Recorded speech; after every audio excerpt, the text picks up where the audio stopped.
Brought to you by Mint Mobile. Stay tuned for a special offer at the end of the show.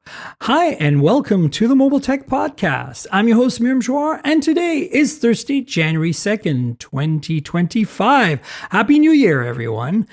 And I've got the lovely Will Sattelberg here. Hi, Will. How are you? Hi, Miriam. I'm doing good. This is the most well-rested you will ever find me because I'm coming off mostly not working over the last 2 weeks. So it's like, I feel just like in time to get tired at CES. I was going to say, I'm looking down the barrel of like 9 days of work in front of me without a break, but I'm well-rested now, and that's all that matters. Are you the only one from your team going? No, Taylor Kearns is going, and then in the more of the like ValNet admin side, Daniel Bader. No, but I was wondering simply because, it's not a phone show, and you're a phone guy. Like, not. Like me, I go mostly because I have Stockholm syndrome at this point, like 15, 20 years of going.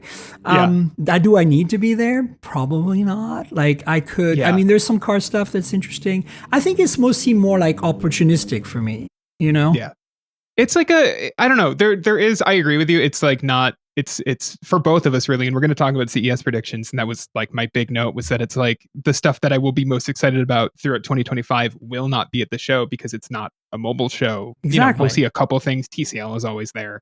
But for the most part, it is just like, it is okay. I mean, it's going to be an AI show, but it's here's a big open space, go explore. And I don't know. I kind of like that. I feel like this is more of me filling the role as like the events guy at Android Police and instead of the phones guy, where like I asked James, our editor in chief beforehand, like, hey, do you want me to like pretend to be the phones guy still while I'm there, or am I just like a blogger? And he's like, you're a blogger. Like, do not worry about the fact that you're. That's how I did it when I was at Engadget too. Even though we all had to cover whatever, and I'm good with that. And that's kind of why I go for the podcast too, because there's some cool stuff. Like I'm looking forward to seeing some cool AR glasses. I'm sure there'll be a bunch of those. Looking, maybe some interesting wearables. Obviously, there's all the car stuff that is going to be invariably there, and then. I don't know. There'll be a few things, as you said, TCL, and of course, tons of laptops. And I do not directly cover laptops, but I do. Same. It's mobile tech. So I'm kind of curious. And there's been a renaissance. Like we talked about this with Rich last week, right? Like last year was such a big year for laptops because of Snapdragon X Elite, because of Lunar Lake Intel.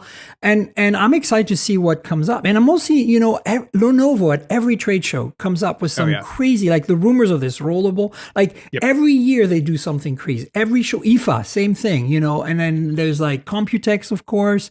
And so I'm kind of also going for that. Like I'm sure Asus will kind of have something exciting to show, Dell, HP, who knows? So that's kind of also why I'm there. And, to do a podcast, of course, which I still have to figure out when, and then, of course. But yeah, that's kind of why it's a lot of people ask me like, aren't you kind of done with it since it's not really that in your wheelhouse? And Stockholm syndrome is a thing. It's like being a Pixel fan. You can never escape. Okay.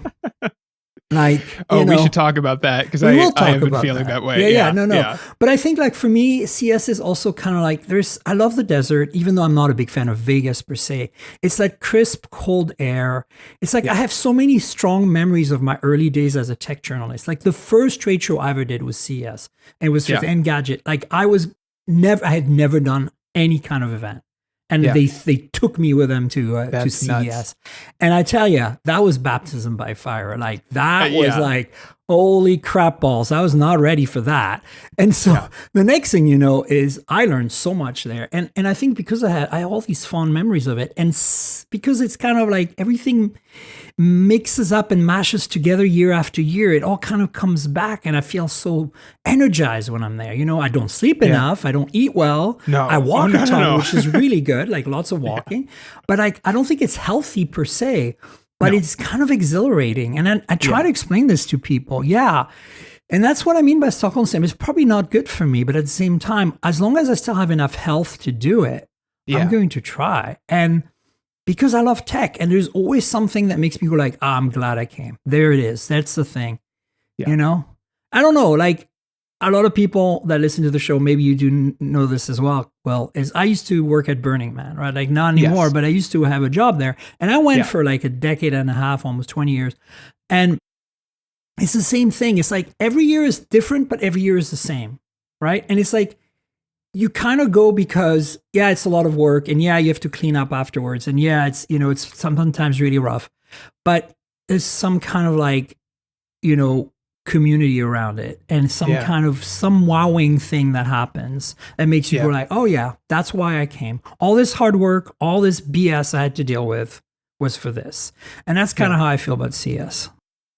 Yeah, so this is only my second in-person CES. I have been following it since I don't know, probably 2009 or 2010 CES is probably the first time I would have like paid actual attention to it. So even in some way it feels like just momentum carrying you forward on it. But like, I mean, that's true about like, I don't know, it almost feels like a tradition of just like new year, and then like, okay, let's just hit with a bunch of products. Exactly. Like let's go. Yeah. And then you see people that you haven't seen in a while. Which is the best part. It's why I'm so excited for this event, is because it's like it's just everyone goes, and like there's something so fun about, like, even more than like, Mobile World Congress is like the other big like trade show that I go to, although I'm not going this year. But it's the last 2 years I've went, it butted right up against my anniversary. This year it is over that's my a good reason. You don't have to make excuses. I thought that maybe it's because you have editors in Europe. That I was given the option, and I said I would rather skip this one for my anniversary. So fair. But no, it's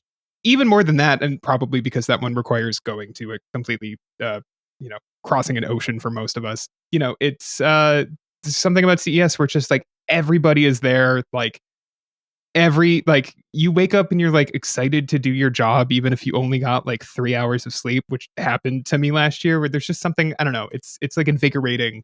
It's a good way to start the year. Yeah, exactly. It feels like, it gives you that like kind of like, for me, it like if I have a key in my back, it cranks my key up for the year. It's like, it's hard to explain. And it's because I don't know, for me, having done it so long, having done it at the time when blogging was much more punk rock. It's like I learned some really good skills there in those years that I kind of come resurface, and they help me be better at my job. And I think that these skills never come out in normal things. Even if I go to like a Samsung event or something, it's way more low key, even though it's very intense, because it's a big deal in terms of like, we need to get everything done in time because it's, Samsung or Apple, right? Or whatever it might be. Yeah. But it's not the same kind of intensity. And it's a different also, because it's much more scattered, right? Like you're one moment you're writing about AI, the next moment you're writing about, like smart glasses. The next moment you're playing with a laptop.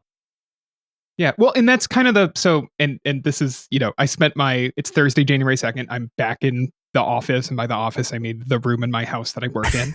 And it's I spent like the morning going through and being like, okay, I have like 75% of my schedule written down for like actual appointments, but let me go through, make sure these are right, do the last 25%, go through my email throughout the holidays, see if there's anything in there, and all of that is good and fine. And like every trade show I've ever covered, I always end up being like, I'm going to make less appointments this time. And then that never happens. I have 20 appointments, and I'm like, I don't know how this happened. But like the best part of all of these shows is when you do find that break to be like, okay, I'm just on the show floor now. Like, let's walk around, and like, you don't know what you're going to stumble on, and you're going to walk past most of it. But like, I don't know, there's something so exciting about the like treasure hunt vibe of like, is there something here that is like secretly really cool that will blow my mind or that I can write about? And I don't know. It's an exciting thing that you only get from stuff like CES. It's not, Samsung is not gonna when you roll into a Samsung event or a Google event, you mostly know what you're gonna see, and that's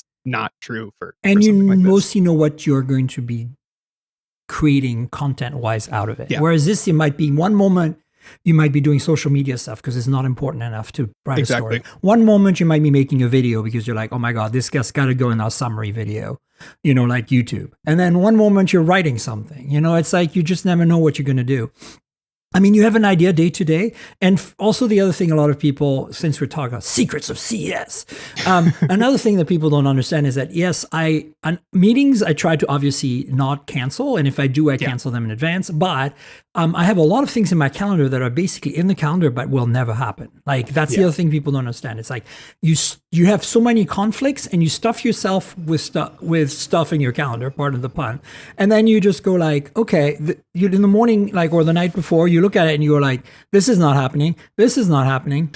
And you pace yourself based on that because like, for example, press conferences, like you have to understand, like LG wants me to go to press conference at 8 in the morning. Yeah. Awesome. I said yes because it's LG, but will I probably go? No, because it's 8 in the morning and I know I'll be up till 5 writing something and I'll want to sleep till 10. And that Monday morning is all press conferences that we already have everything under embargo. I don't need to go to them, even though, I like the showmanship of it. And I like, but like, it's good to show your face too. But there's the relationship aspects, right? Yeah. There's that maintaining that PR relationship, a bunch of other stuff, right? It's a tricky balance, right? Like you have to, and this is, again, it's very inside baseball, but you have to be like, okay. And to your point, I actually, one of the things that I was going through our like AP spreadsheet this morning, like going through and being like, actually, I'm going to add what everything is to this list so that I can be like, oh, that's a booth tour. Oh, that's like a keynote. Oh, that's like a reception or a dinner or whatever. So that I know at first glance, like, okay,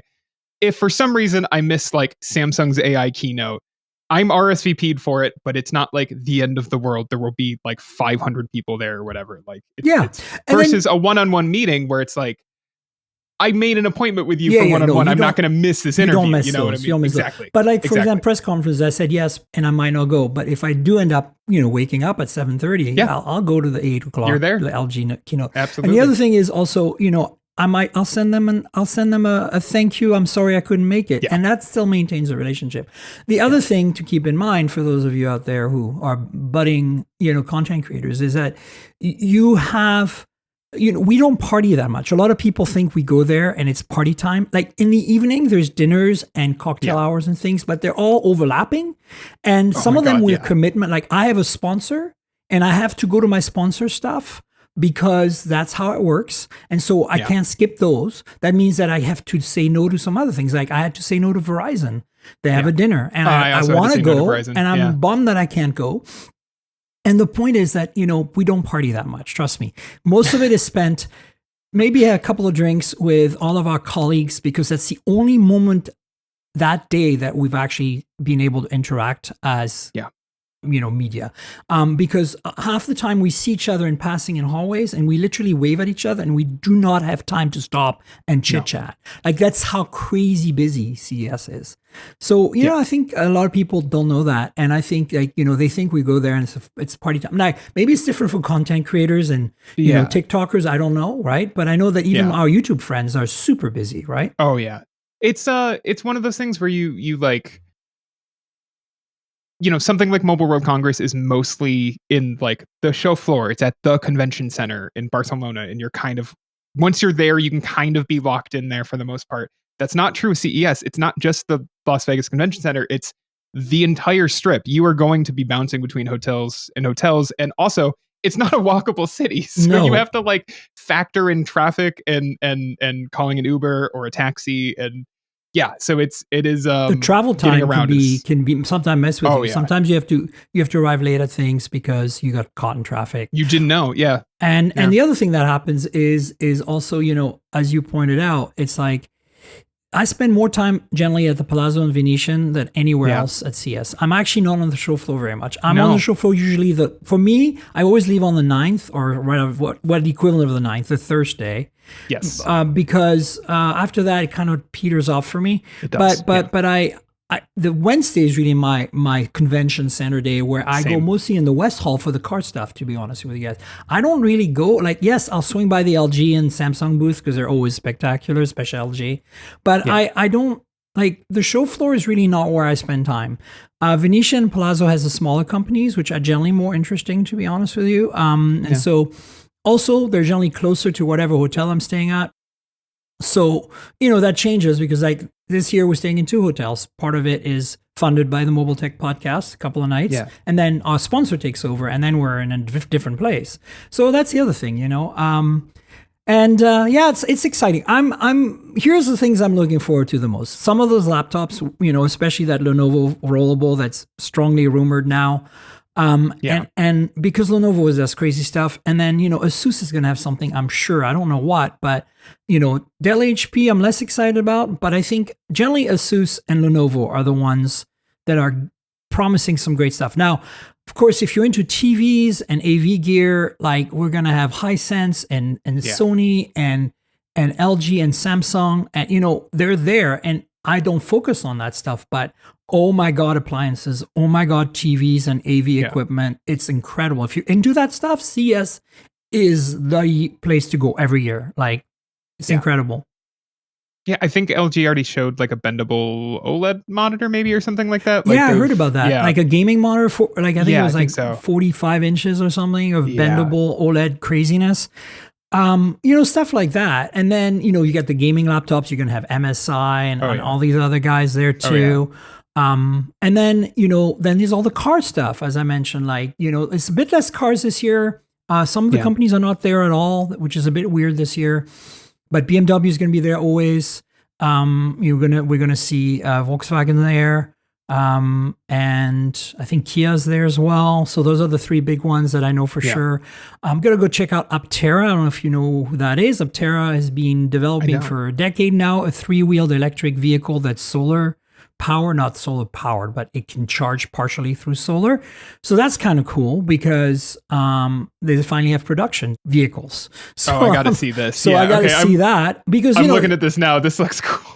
Aptera. It's interesting because with them, they've been kind of vaporwary for so long. Like not really because we've seen they've been very transparent at showing us the progress, but it's it's so hard to be an EV startup, especially on a 3-wheeler EV, which is not what people will probably gravitate towards.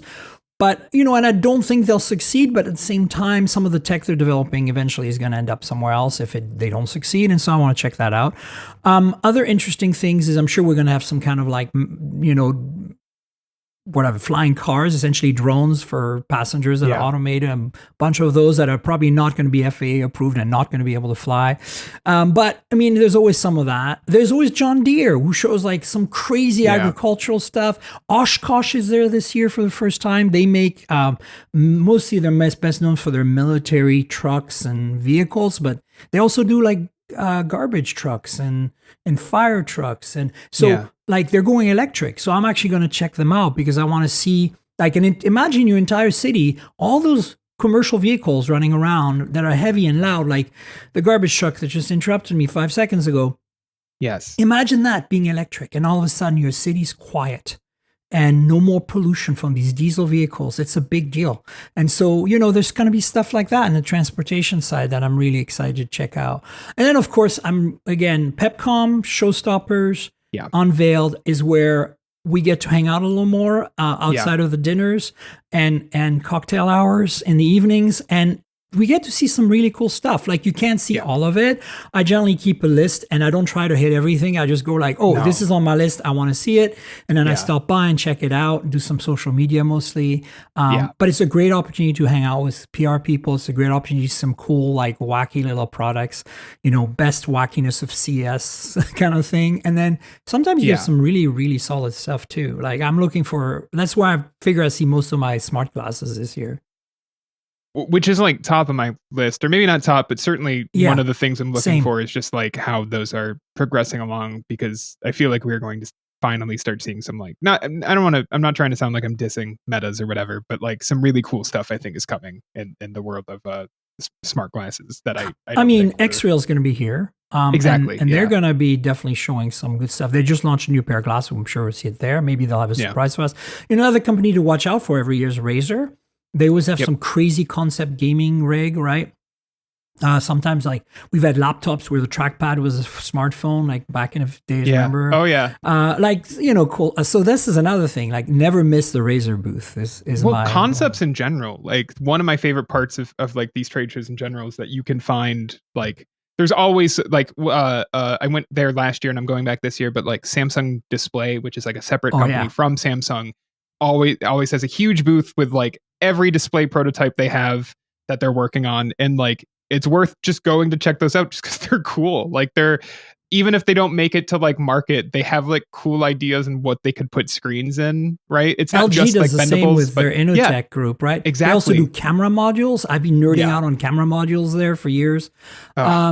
Also, Sony's got a great booth. Do not miss, because you get everything from PlayStation to TVs to the Afila car that is generally at their booth and is close to production now. It's a partnership with Honda for a Sony full of Sony gear, EV, and it's supposedly coming to the US. So I think that's actually really cool. So I think this is kind of giving you a bit of a glimpse of what we're going to see. And then, of course, we'll dive into the specifics next week with my, hopefully I'll have a group podcast. We'll see. I'm still trying to figure that out. So stay tuned for that.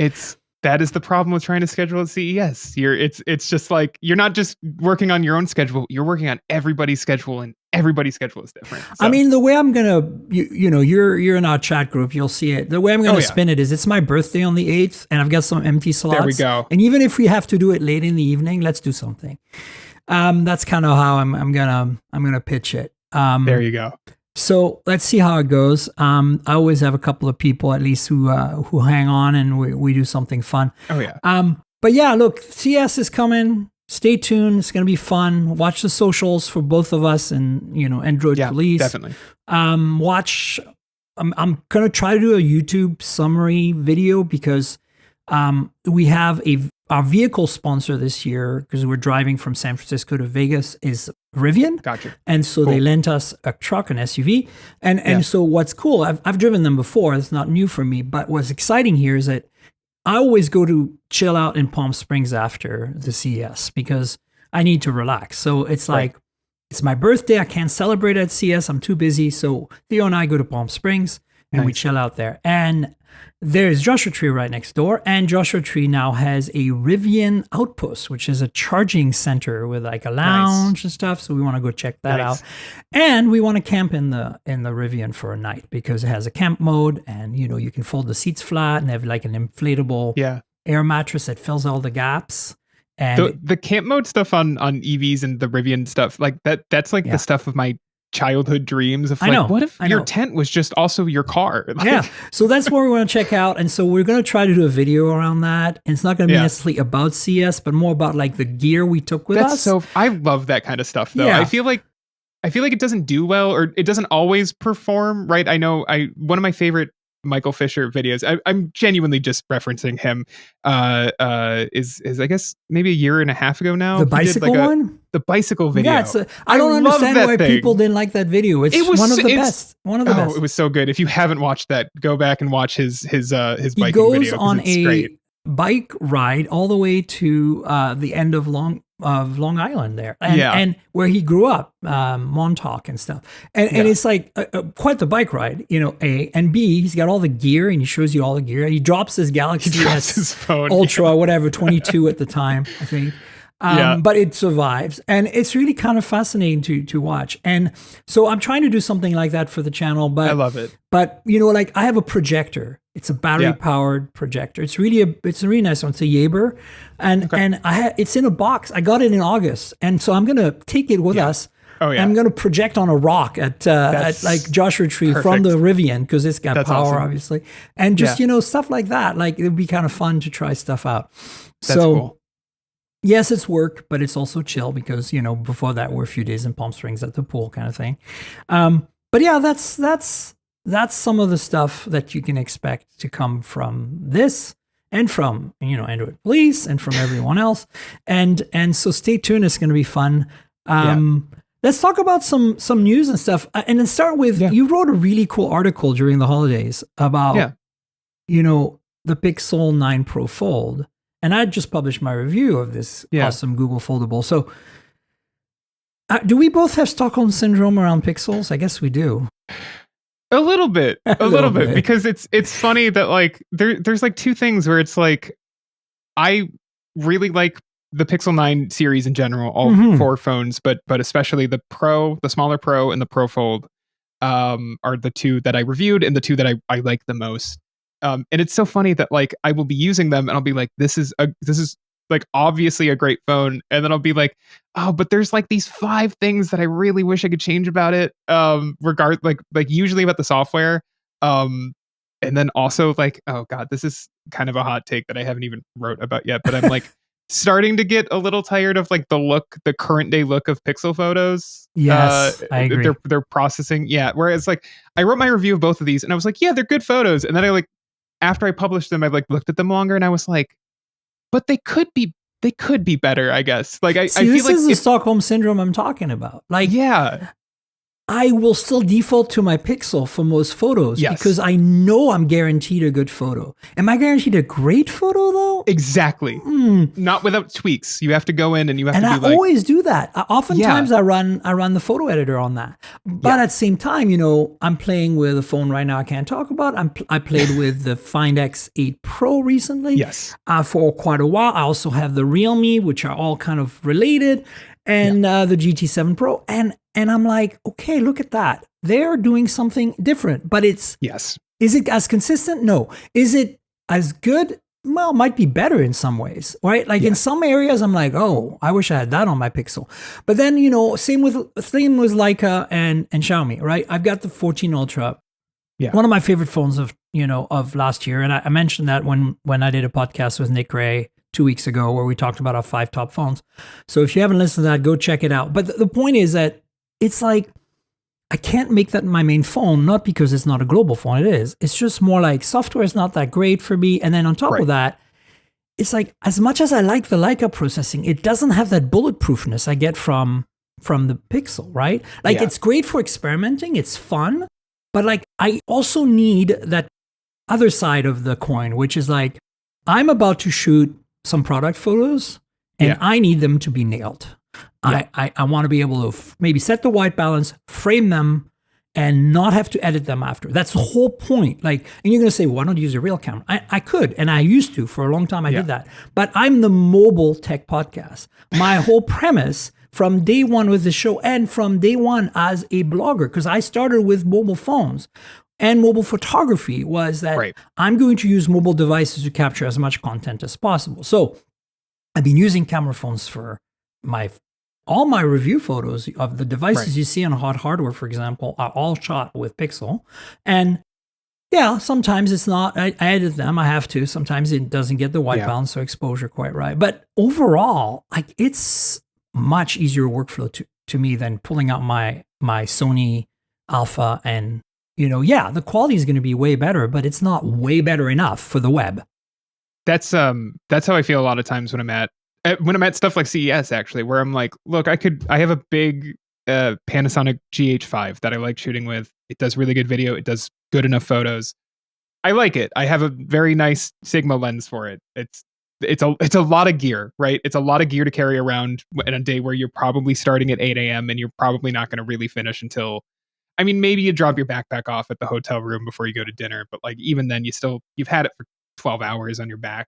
And it's like, sometimes I can just take a photo of the thing at the booth with my phone, and that's good. That is good enough for this, because you're trying to make your way around a place like Vegas, and you don't want to lug a big heavy camera everywhere. Yeah. I use an iPhone for all my video content at CES and general trade shows. Hard to beat. I did the same thing last year. And it's also nice because it's dedicated. I've got 2 phones. I've got the iPhone on some kind of mount, like not a gimbal, but some sort of like handheld thing that's a little, magnetic. And right now I've got a shift cam thing that I use.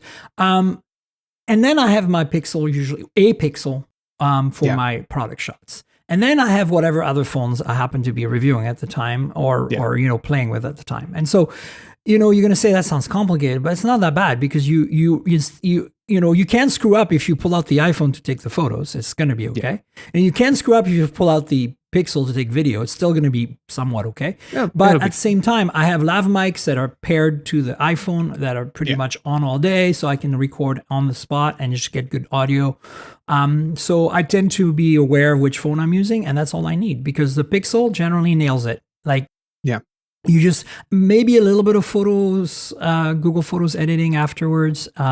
it's the contrast to me a lot of the times is that it wants. Although that's gotten lesser, and I think that's part of the reason you and I are complaining is because I look back at my photos from like the Pixel 5 and the 6 even, 6 Pro, because that's what I had, and it's like, where is my contrast? It's little, but that's true across the board. Samsung's doing the same thing. Apple's the worst offender there. Apple's the worst until you go in and you really mess with photographic style, the new photographic styles on the 16s, but which is not a good process at all, and I find like is not well explained in the software. I know, and the problem is it gives you more options, which for most people is more likely to make them make bad photos. Exactly. Like and this is what I liked about Pixel for a long time was that it nailed it. So you couldn't go wrong. Like point and shoot, you're good. Yeah, exactly. Right. And now we're losing some contrast. We're starting to the processing. I have to say, one of the things that's made Pixel so much better for product photography is the fact that the sensors are large. So I shoot most of my product photos at 2x. Yeah. And so I get natural bokeh now. I don't have to worry about, because I'm photographing things that are like this like a foot away from me, a foot or two away from me. And then I get the natural bokeh and I don't have to worry about messing with like after the fact editing for background blur or even portrait mode, which is a bad idea on devices. But overall, I have to say still Pixel for me for stuff. Yeah. So the reason I'm bringing this up is you feel like like me that the Pixel 9 Pro Fold could possibly be the best improved phone of last year, number one, possibly the best phone of last year. I love all the 9 series, to be frank. Yeah, but I'm super enamored with the Fold.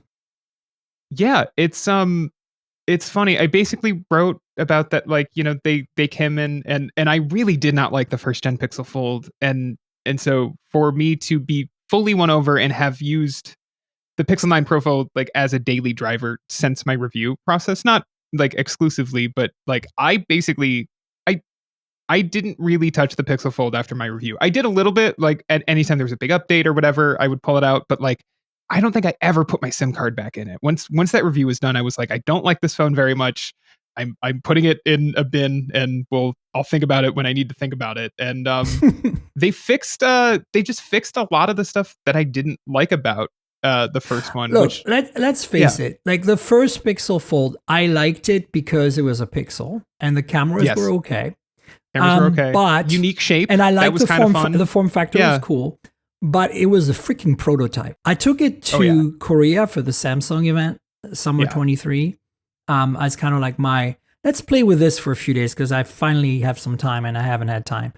Yeah. And it spent the entire time there burning a hole in my hand because it was so hot outside. It was 105. It just literally, I thought the battery was going to blow up in my hand. It was so bad. When we were outside, I was really worried that thing was going to just die. I had a similar thing.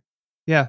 But it was so hot. I'm just like, there's no way I can use this on the daily because, like, of course I live in a very temperate place. San Francisco and Vancouver are very temperate, but I can't afford the fact that it's if it's going to be my main phone, it's going to be a work device. It needs to be able to handle anything, right? Oof.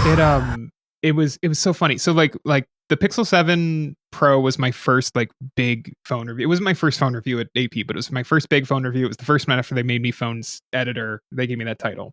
And I remember being like fairly maybe not impressed, but I was like, yeah, like this is because I had the regular Pixel 6, and I was like, the second gen sensor chip made a big enough improvement over the first gen that I feel better using this phone. But it was like October in Buffalo when I was reviewing this thing. So I was like, yeah, it gets warm, I guess. And then like the summer of 2023 rolled around and all of those Tensor G2 phones were like, oh, this is like a portable hand heater. Like that's what that does in your pocket. And the Fold, because of the thin chassis, like I remember, I don't know, within a day of getting it, I like took it into our backyard and we had like a hammock set up, and I was laying in the sun on the hammock. Could not have been longer than 15 minutes, and I couldn't touch it. I was like getting warnings that the phone had to cool down. It had shifted to like 30 hertz on the display. Like it was, and it took over an hour to get back to normal inside. Like I just left it on a counter, and every like 10 minutes I'd be like, are you back to normal? And it wasn't for an hour. I was like, this is kind of a disaster. I get that I had it in like It was a hot, like late June day, I think. Like, I get it, but man, like that thing just did not. That was my experience. The 9 Pro Fold gets warm, right? It's still a really thin chassis, but it gets like usably warm. It gets like, oh yeah, my phone is warm. You don't feel like it's going to blow up in your hand, and you don't get any heat warnings. And you know, like with the original, I in Korea, when I'd come back at my hotel, I'd set the AC like to 70, you know, like really cold. For me, that's really cold. And I was like, okay, I would like leave it open on the I would find like a ceramic counter or some stone surface, and I'd put it like, you know, face up on that surface to cool down, because I'm like, I don't want thermal shock, but at the same time, that thing needs to cool the frick down. And thank God we didn't spend too much time outside except for that one day. But just going to the corner store, it would just overheat. Like, it was ridiculous. And so I was like, that was when I was like, this feels like a proto. Let's just wait. But this after, and again, I think you mentioned this before we started the recording, within the context of a previous folding phone, the OnePlus Open, that we both absolutely loved. But loved it. You know, for me, it was just like, this is the first time, because I don't always have access to, like, I have access to a lot of Chinese phones, as everybody knows that's listening, but I don't always get all the highest end ones. Like, I'm glad when I get the Xiaomi Ultras, but it's not every year. Same with the, you know, the Ultras from Oppo, the Fine series. I got the 7 Ultra, the, you know, X7 Ultra this past year, but don't know if I'll get the X8 Ultra. I hope I do. But, you know, anyway, the point is that I haven't gotten a lot of the folding phones from China. Like, none of the Vivos, none of the Xiaomis. I didn't get the Honor Magic V3. I borrowed Nick Gray's, who was very kind enough to let me play with his for like the last 3 months. And then that, because I really needed a point of reference as to what a thin phone can be like. And it's brilliant, except for the software. But you know, the point I'm making is that the Open was really the first phone that's accessible to North American customers that was a proper folding phone, like what China delivers. And at the time, it blew me away. And when I wrote in my review for Hot Hardware, I was like, you know, basically my whole take was, forget Samsung, go with this. And my editor was like, are you kidding? Like, seriously? And I'm like, yeah, dude, like, because my editors don't really take OnePlus seriously. I think that's true of a lot of the public too. Like, they do. And I'm like, like, I would 100% get this over any folding phone, especially at the time. You know, the Fold 5 had just come out, which just was a rehash of the Fold 4, basically. Oh, no, it folded flat now. There was no gap anymore. A thing that everyone else had already figured out. So the Open comes out. This is one of the first proper cameras from OnePlus. Really proper. Like, Oppo has done proper cameras before, but they never really translated over to OnePlus. And then this was like, oh, wow, okay. Yeah, after it took a few software updates to get there, but it was really great. Impressive. And then the only thing missing was while I was charging. And honestly, with that giant camera hump, it's really hard to do anyway. So I was like, So then I used it for almost the entire year. Like, I had it as my secondary Android phone. I had my Pixel 8 Pro in one pocket and my Open in the other, because I was like, I want the Pixel goodness for the phone calls and stuff. So my SIM's in that one, my main SIM, but my other SIM's in this one, because I love, like, productivity. I watch so much Netflix on planes. I wrote entire articles on that phone. Like, it's incredible. And I look back at it. I just updated it to 15 the other day, and I was like, that anti-glare display is still better than anything else.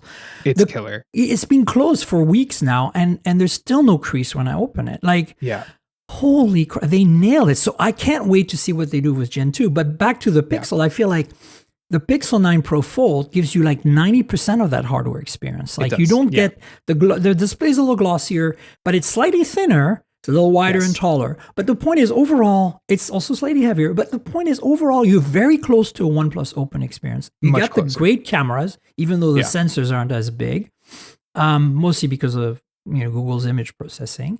But I'm always impressed. Like, I'm like, is this really possible to get this zoom quality out of a 10 megapixel? Like, sensor fusion and obviously super res zoom. But I'm just like, that's kind of obscene. Like, you look at the specs of the cameras and you're like, really? Like, and then you look at the photos, you're like, oh yeah, really? I know. I think I remember we were all in that open briefing together at the Edge in New York, and I feel like all of us when they brought the camera specs out, I think all of us were like, okay guys, like sure, whatever you want to tell us about the camera, like we'll see, because like in general, like foldables are just at a loss when it comes to know, cause there's just less space, and so it's like they were there being like it's the camera, the photos are gonna. It's the best camera you'll find on a foldable. Like you're really going to be impressed. And we were like, all right, guys, sure, whatever you say. And then like we started taking photos of it. And we were like, I think everyone was like, wait, this takes like really good photos with really excellent color science. And I like looking at them. And I took some portraits. The first things I did was take some portraits of Theo on the Edge balcony thing there when it was raining. And I'm like, wait, come again? Like, what? Like, I'm used to Oppo. I know what they can do with the Find series, but this is Find series on a folding phone for OnePlus. Exactly. Like, I'm like, what is going on here?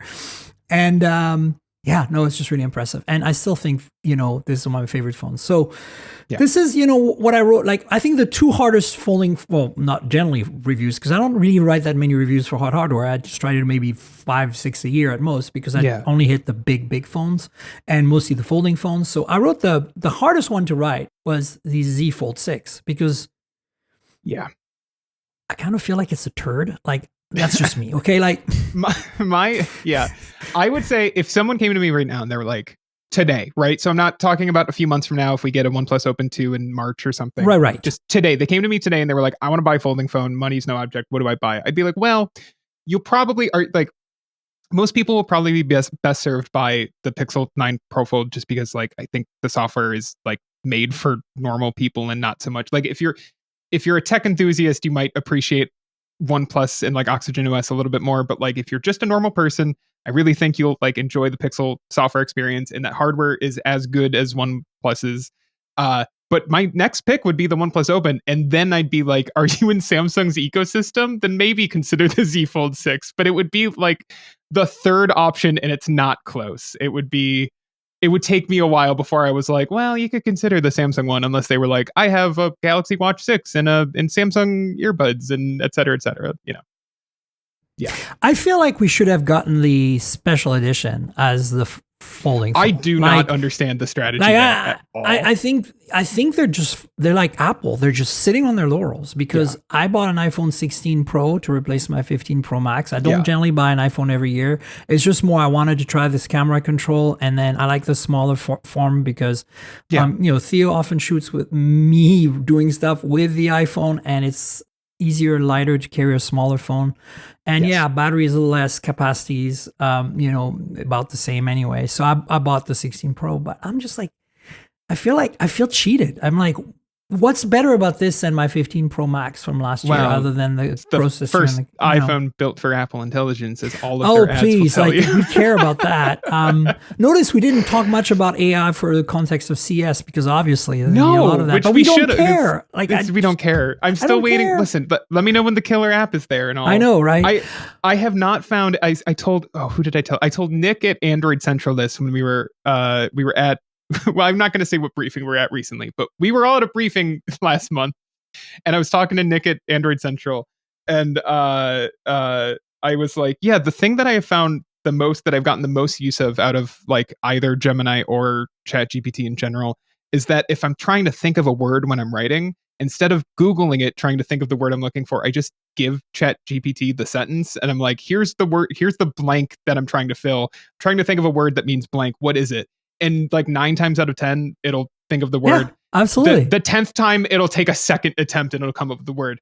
That is, to me, AI's killer app, which is not marketable at all. I like it for summaries. I like it for like summaries of stuff that I know if it screws up. Right? Yeah. I also like it for SEO headlines. It actually works relatively well for that. It's all like, you can use it really well for like very little things, but like the second someone tries to tell you that it's going to change your life, it like, a lot of it reminds me of like the conversations that were being had when 5G was rolling out, and like Verizon and AT&T, every carrier would be like, you don't even know how this is going to change your world. Like, you can't even think of, right. It's like, we don't even know what people are going to create with this tech. And I was like, you don't know what people are going to create with your tech? And they're like, no. And the answer was, nothing. They're going to create nothing with 5G. It'll just be faster data speeds for the most part. Like, that's it. And that's kind of how I feel about AI, where they're like, we don't even know what this tech can do. And I'm like, it seems like it can do like some very small tasks faster than me using Google for it. And don't forget, pulling us faster into global warming with all the energy it uses. Well, and that too. That's a problem too. Man. Anyway, all this talk about the Pixel, because you wrote that article, I wrote my review, so check it out. We'll put links in the show notes for all that good stuff. But I want to talk about a strong rumor that came out today. We got from various certifications in various parts of the world some really solid data on the OnePlus Open 2, aka the Oppo Find N5. They're going to skip the number 4 like they did with the X series back in the day. So what's your take looking at this? I think this is going to be a winner. I mean, this might be the first 8 Elite folding phone, actually. If it comes out, like say MWC, you know? Yeah. So obviously, like the Find N5, if it follows the pattern of the Find N3, this will basically be the Open 2 with a different brand on the back. And so I probably won't use it until it becomes the Open 2, just because of course, I didn't. Yeah, right. But you know, if we're going to think of it that way, that this is essentially like right around the corner, I'm really excited because, like, when I say that I would recommend the Pixel 9 Pro Fold and then the OnePlus Open to people, like, it's mostly just because of the age of the Open and the fact that it's a little thicker. It's not heavier, but it's a little thicker. It feels a little more dated, right? The second that there is like a second gen OnePlus Open, like, I just like, it will flip again. It'll be like, no, this is like my most anticipated phone of the year. Like, I'm so excited to see the improvements made. You know, if they can make it lighter, killer. If it's just a little bit thinner, that's fine too. If the camera's better, that's great. Like, I'm just excited to like use a new OnePlus Open. You know, like they don't even need to do that much to it to make me be like, great. The other thing is, I mean, the cameras I expect will follow what we're seeing on, you know, the 13, the Chinese version specs, which are identical to the Find X8 Pro minus that extra 6x telephoto, basically. Right. So if they follow that, I think we're in good hands. 8 Elite, of course. But what I'm wanting to see is if they got wireless charging this time and make it usable, because on the Pixel 9 Pro Fold, that's my biggest gripe right now. The coil is misaligned. I mean, it's not in the right spot. So you can't use any of the vertical or few of the vertical charging stands, which is a pain in the ass. And so you know what I did to solve this problem, Will? I'll show you. This is what I did.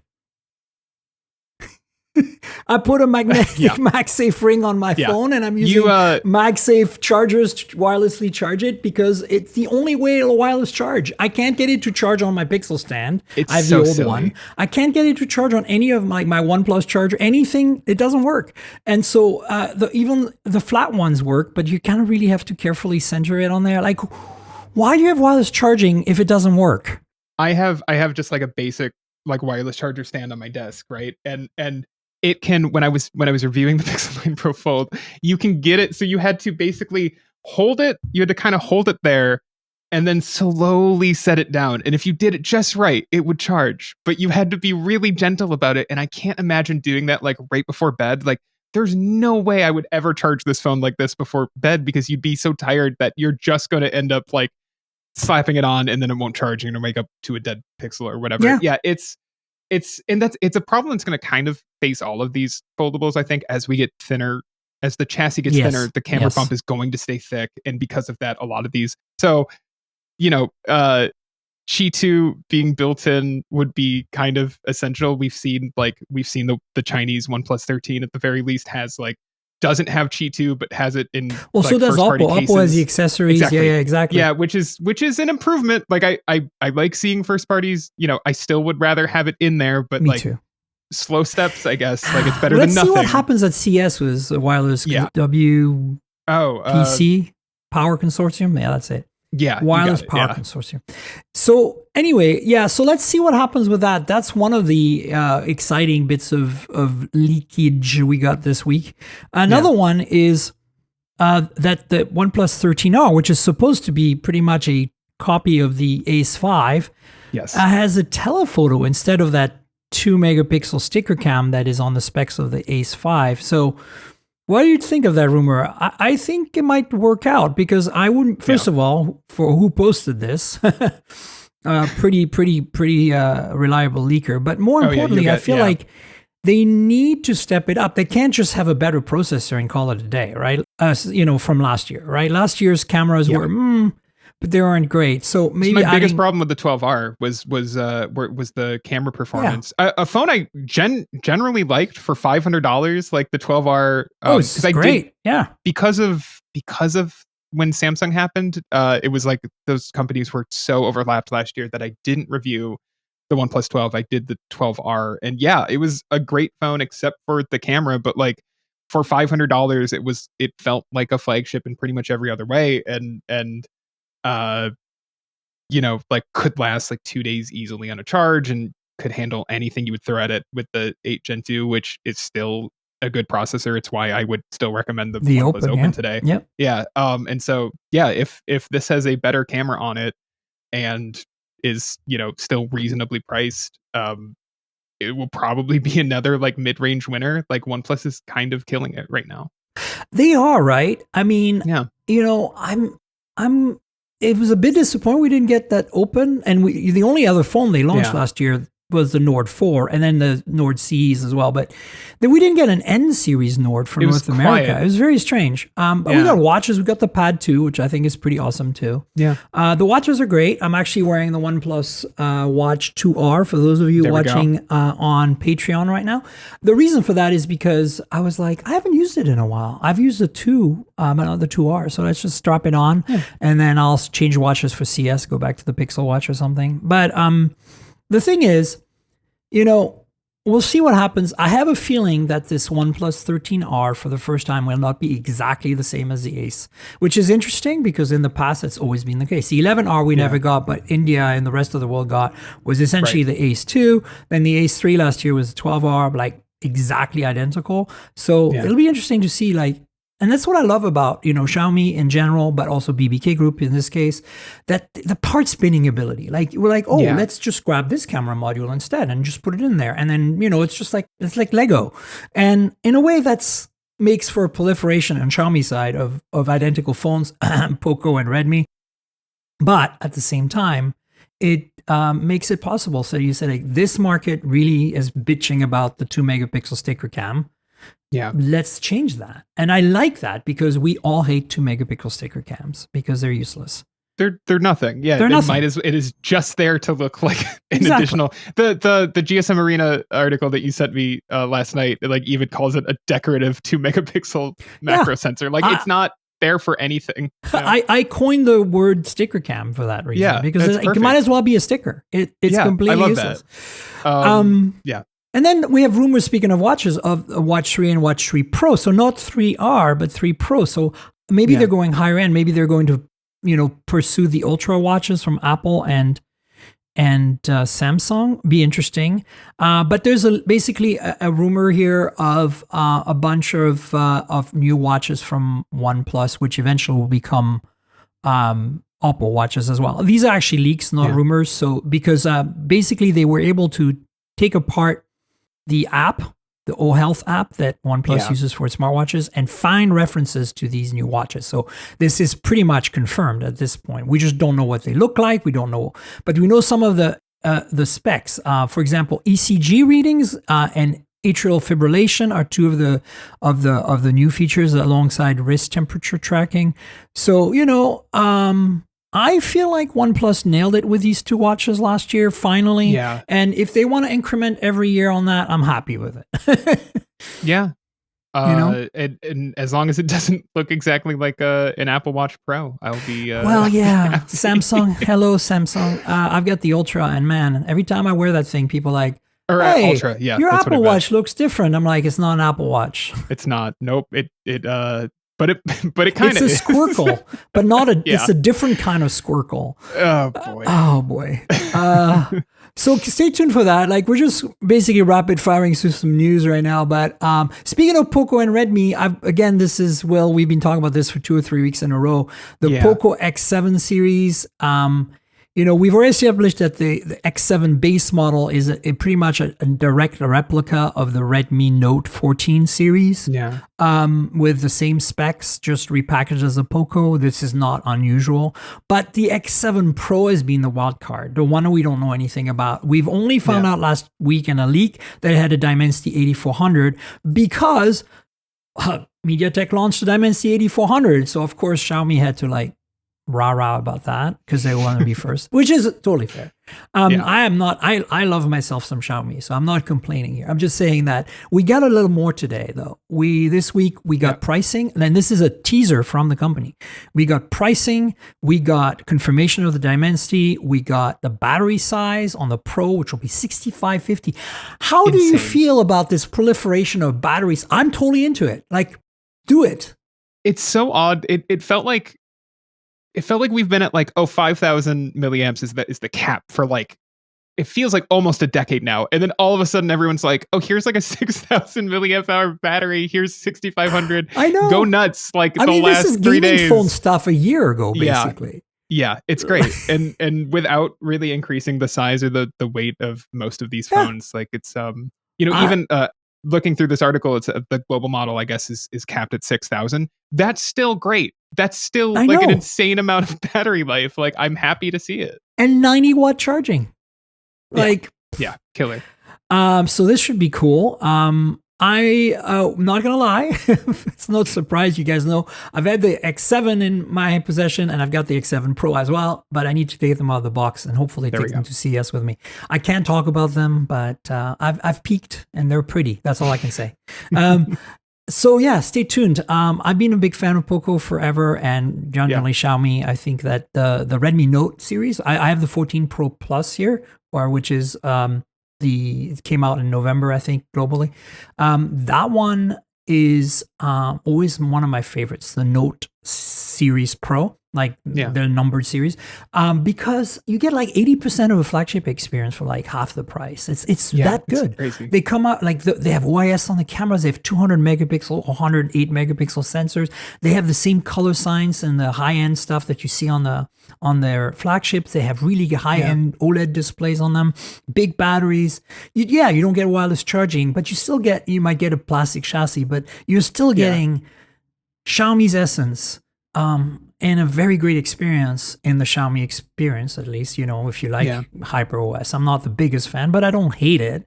So, I'm just bringing that up because Poco is basically going to deliver the same thing here. And Poco flew me out to Dubai last summer for the Poco, I want to say the F series launch.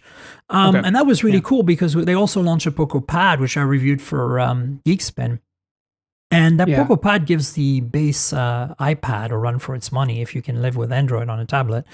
So, Poco's doing some cool stuff, even though they're sometimes very close to Redmi, a little too close for my liking. Yeah. I mean, some of that stuff you can, the lack of wireless charging, you can... It's fine. When it's at this price, it's forgivable, easily forgivable for everything else you're getting. Yeah. 100%. Okay. Couple of Apple Samsung rumors here. Samsung Galaxy S25 Ultra is obviously coming soon. And now we seem to be having some specs leaked on the cameras. And they seem to be identical to the S24 Ultra. But there's a big but. And Will, you know about this because we've seen this with Oppo already and Realme. And it looks like from the specs and the photos of the Chinese OnePlus 13 that we're seeing that there too, where they've gone to a tri-prism telephoto. So this looks to me like, do you remember a few weeks back or maybe a month or two ago, Samsung had announced a new kind of module, right? That was called ALOP. Yes. All lenses on prism, basically their version of tetra prism or tri prism. And so maybe the camera specs are the same, at least in terms of f-stop and in sensor sizes and sensors even, but maybe we're going to get a more compact design, and that means more space for battery or an S Pen, and that means a better, improvement in some way. So I'm actually, take this with a grain of salt. I think that, yes, we're going to see the same camera. Why would they change the camera mode? There's no reason. But if they can create, a bit more space by removing periscope and well, it's still a periscope, but a tri or quad prism periscope instead, and it shrinks down the internal footprint. That makes sense, right? Yeah, it like significant, like the GSM Arena image or the article that you shared has an image from Samsung from their ALAP announcement that like it's like a third of the size basically. Yeah, and that's basically, we're seeing about half the size on the tri prism from BBK Group. So it makes a difference when you're trying to make a thinner phone, when you're trying to make a sexier phone, when you're trying to increase battery size, you want to try to minimize the size of the rest of the components. And periscopes take up a lot of space, relatively speaking. So the thing I would say is that like my issue with the S24 Ultra's camera performance had like nothing to do with the hardware side. No, it's the image processing. It's potato. It's like I cannot take a photo with a Samsung phone and be satisfied with the result. No. And I hate to say that because I really love the versatility of that camera system. Yeah, it's a bummer. Every year I ask, have you fixed the camera processing? And every year they tell me yes. And every year I go out and I'm like, no, you didn't. That's because we are catering to Korean tastes. Yeah. Their color science is totally like, it's like, remember back in the day when Chinese phones had their, like you could tell a Chinese phone was tuned for China. And I think it's the same with Korea, and it's totally okay. Like I get it, but like you need to customize for different markets. And I think that in a way, the Chinese companies got around like that in a way by adopting these Zeiss, Leica, Hasselblad partnerships, because they're going to say, well, it might not be exactly what you want, but this is like better because this is Leica's color science. And it feels like a choice was made, right? It feels like, okay, you've made, even if I don't like... It's relatable to more people, and it means more global market love, right? Exactly. Yeah. And we were just talking about it, but like the 13R being like, okay, well, like, the 13R versus the Ace 5, we're going to swap out the sticker cam for a real camera. Like Samsung should be thinking about how its cameras have to, especially like in the US, like they are going neck and neck against Apple. And it's, you take that camera out and you try to shoot anything that's moving and you're going to get a bad image. And it's a problem to the point where like it's become difficult to recommend their phones unless you are a diehard Samsung fan, because I want you, the listener or the viewer, to take good photos. And I took a lot of bad photos of the S24 Ultra last year during my review period, and that's like I still use my S24 Ultra for a lot of the car photos I take because of the versatility of the camera system. But frankly, I kind of want to switch to an Oppo or like, especially the Find X8 Pro or the Find X7 Ultra, because it's giving me the same periscope, telephoto, or zoom performance, but with a much better color science. And actually I shot some of my photos with the Xiaomi 14 Ultra because it has a camera kit and I was able to put a polarizing filter on it. Yeah. Because it accepts standard filters. And so, when you shoot cars, like reflections are a big problem, and having a polarizer just solves the problem. So I'm kind of like reevaluating my having always an S24 or in this case 25 Ultra in my bag, because I'm not using it as much as I used to. No. I'm actually going to my Pixel for a lot of my car photos now, whereas there was a time when all I did for car photos was Samsung. And I want Samsung to do better, and it's the same with Apple. Like I feel like because they're so prominent in North America, they're just not caring about the competition, and because of that, it's laziness and complacency. And it's like people are going to say, "But Miriam, look at the S24 Ultra. It's everything but the kitchen sink." And I'm like, "Yeah, but the software sucks. The color science isn't good. Like, give me a bit slightly underachieving hardware, maybe. Like, just tone it down, maybe if you have to. Give me an S24 Plus, but give me software that competes with the best from BBK Group, the best from Xiaomi, the best from Pixel, Google. Like, Google's software is like, just, like, it's rock solid. Yeah. I don't understand it, but I also feel like, they have their own Stockholm syndrome over there in Samsung, and people who are Samsung people will never be anything but Samsung people. Same with Apple. But, anyway, like stay tuned. Speaking of Apple, actually, The rumor to this week is that there's two actually, but I only put one down, is that the iPhone 17 family will all have high refresh rate screens, finally. But of course, Apple is going to Apple, and the 17 regular and Plus will have, and maybe even the 17 Air will have a 90 hertz display, because we now know that the Air is going to slot between the regulars and the Pros, probably price-wise, which actually is really interesting. I thought they would go fully high-end on that.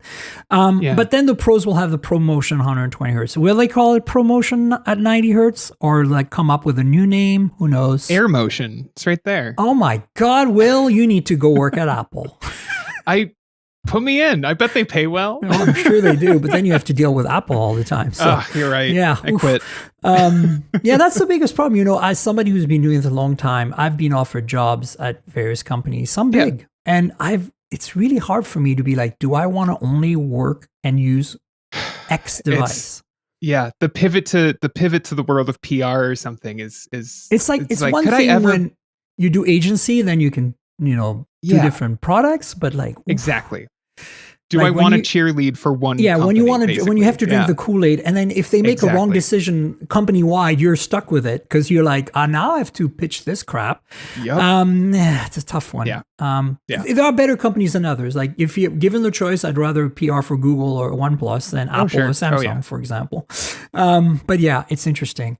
And then so that's it. We also have I didn't put it in, but the rumors the iPhone SE price is not going to go much higher than 500, which is great. That's good. Yeah. Especially since it's going to get essentially the iPhone 16 specs minus the many cameras and with more bezel and stuff. I think that would be a killer phone for that money. But the final thing, I just want to remind everyone, since it's January 2nd, this is more of a PSA, and it's kind of a good PSA because thank God for Europe. Today or yesterday, January 1st, officially, you cannot sell a device in Europe without USB Type-C. Yeah, with like a handful of exceptions. Like a PlayStation 5. But this is great. This is fantastic. This is like USB-C, all the things. And I know a lot of people are like, wow, but there's a lot of issues around that. There's a big asterisk hanging off of that. And I agree. But the reality is now with companies like Anker and others that are just really coming out only with PD chargers, with 30 watt minimum, with cables that can handle the high data rates and the high wattage, 100 watt, whatever. It's getting to the point where, you might have a bunch of old USB-C cables and maybe it's time to retire them because all the new stuff you're going to buy now is going to be very interchangeable and very interoperable. And that's freaking awesome.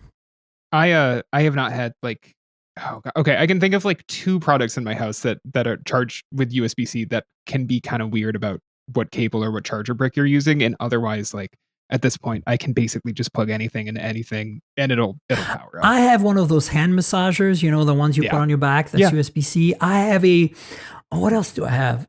I have a little cordless screwdriver that's USB-C. I have a soldering iron that's, for electronics, that's USB-C. I mean, it's a godsend. Like having USB-C on all the things. I have a fan. I have two. I have they're somewhere over here. I have two little camping fans that go on our back patio in the summer just to get some ventilation going. Those charge with USB-C. I have a blender, a portable blender with USB-C.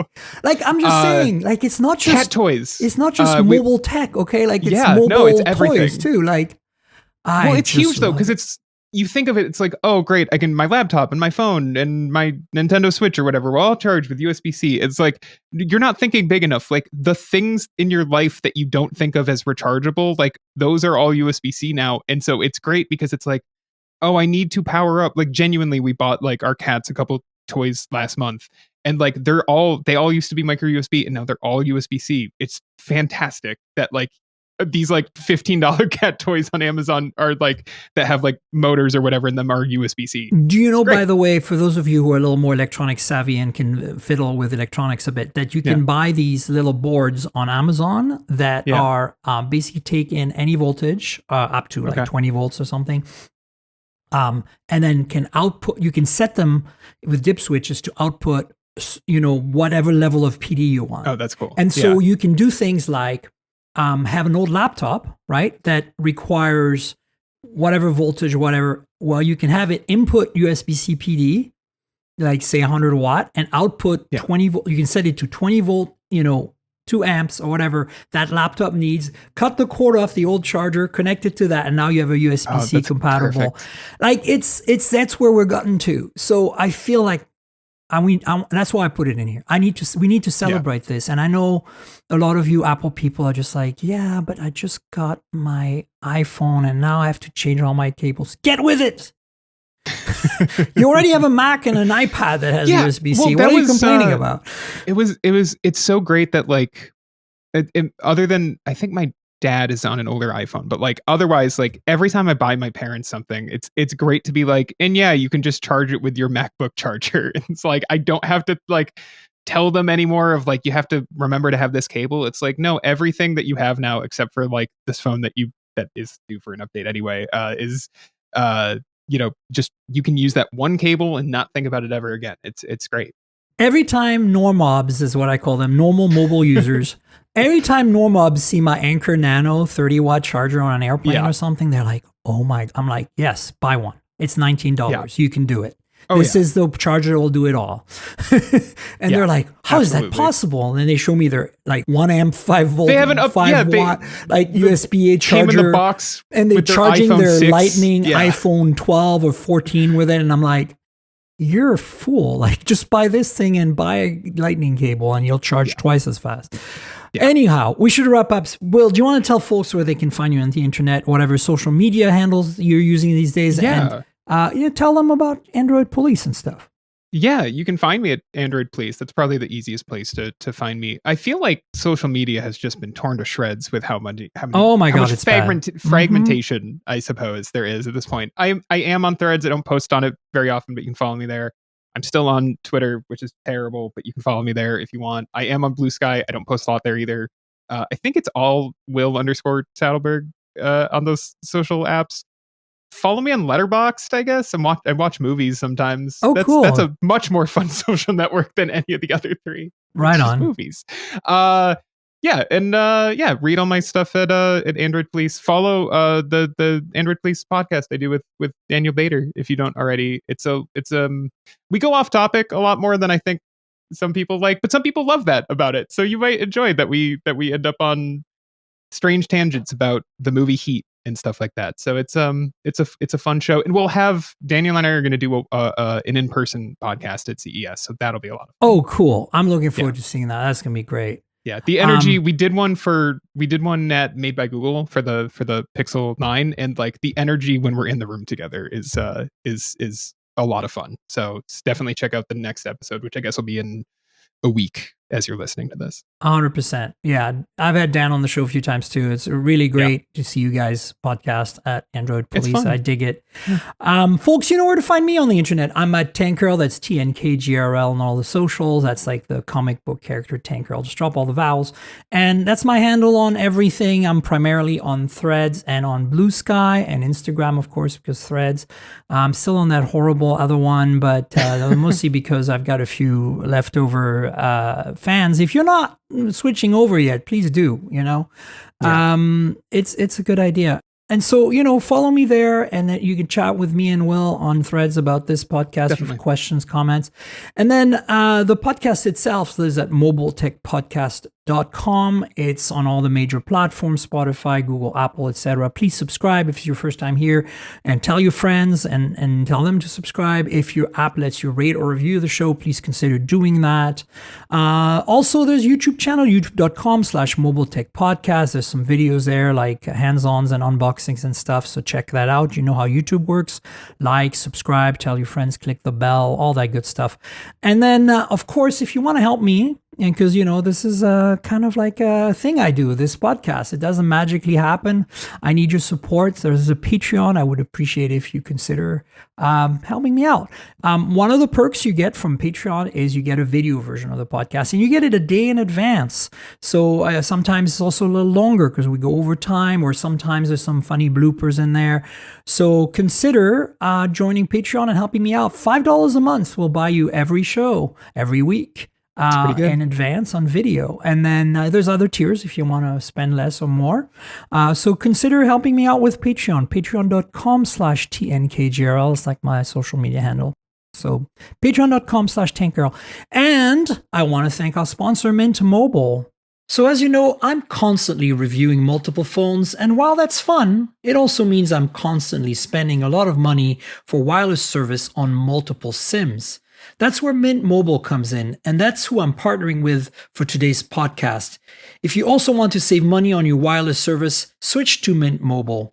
As tech-savvy early adopters, you've probably heard of Mint Mobile before, but let me quickly tell you how awesome their service is. Mint Mobile offers premium wireless for as low as $15 a month, and you don't have to sacrifice any coverage, speed, or data. They're built on the nation's largest 5G network. They keep costs low because they sell direct to you online. They cut out the retail stores and salespeople. Why should you pay more than you have to for access to the same network? In my experience testing phones, Mint Mobile delivers the same data speeds and call quality as the big three for a fraction of the cost. Switching to Mint is super easy. Thanks to their eSIMs, you can sign up and activate immediately right on your phone from the comfort of your home. No more standing around and waiting in line at a big wireless store. You can keep your current device and phone number and easily switch services. And if your phone isn't eSIM compatible, Mint will ship you a new SIM free of charge. All Mint Mobile plans include unlimited nationwide talk and text, lightning fast 5G, and free mobile hotspot. Mint will show you how much data you use each month and recommend plans that save you money. Mint also offers a modern family plan that lets you set up a super affordable family plan with as little as 2 lines. Use my link mintmobile.com/mobiletech to get premium wireless starting for $15 a month. That's mintmobile.com/mobiletech. Stop paying more than you need on your wireless bill and start saving big with Mint Mobile. And Will, thanks so much for joining me bright and early. Well, not really, but on January 2nd, bright and early in the year. Absolutely. A good way to get my head back into the mobile space before we go to a show where there will be very mobile stuff. But you know what? It's fine. It's still a good headspace to be in. Absolutely. Well, I will have Will on again at some point in the future, folks. And Excellent. I will have a podcast at CES next week. So stay tuned for that. Until then, cheers, everybody.